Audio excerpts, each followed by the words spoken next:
Welcome back. You're watching News Center. Now, India has decided to put the Indus Waters Treaty in abeyance, which means that we will be suspending our obligations under the Indus Waters Treaty. And this could mean we may stop sharing of flood water data, stop visits of officials. Whether we are going to abrogate it and withdraw from it completely, that remains to be seen. But let's listen to PK Saxena, who is the former commissioner for India under the Indus Waters Treaty. He laid out India's options. Listen in. It's just like water is just not like a tap on tap of principle. It does not work like that. So once the treaty has been put on suspension, then India will definitely, our engineers are good enough. They will definitely go for certain ways and they will make changes in the design of the projects. Because no restrictions is applicable on us now. So it will take some time, but definitely the work can begin right now. And the result will be visible on ground maybe in a beginning from a week till maybe around 2 years or so. Right. Immediately, sir, what could we do when we suspend cooperation under the Indus Water Treaty? What are some of the things that we can immediately do in terms of sharing of data, including visits of officials? What can be stopped? Immediately, what we can do is, rather we might have already done is, we will stop sharing of the data.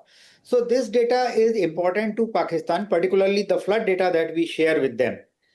So this, the time of flow between India and Pakistan is quite less.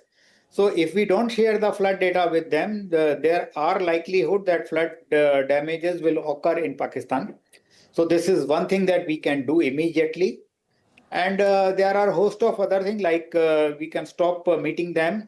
So there are a number of issues that crop up during the meeting. So there will not be any meeting.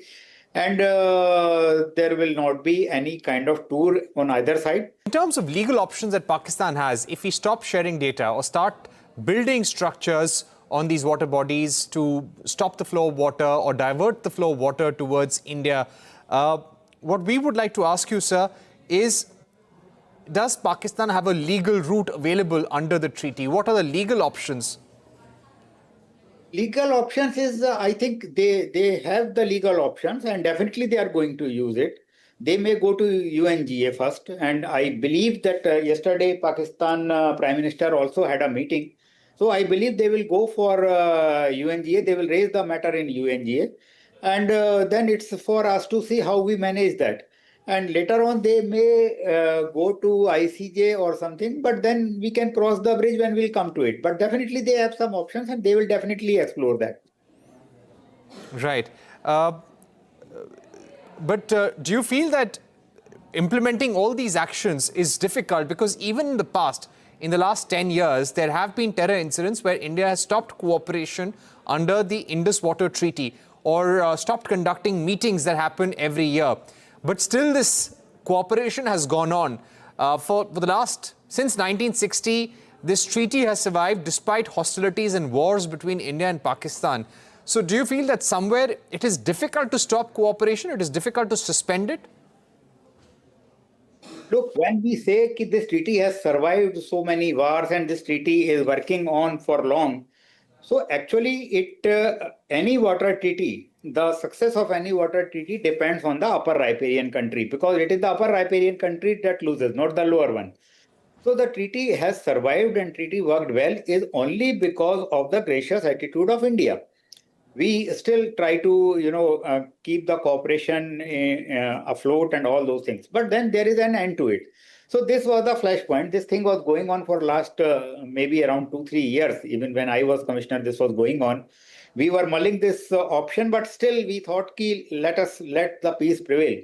But now, at one point of time, we have to see that now enough is enough. And this was the flashpoint. So that's the end of it. But we can't revoke this unilaterally, sir.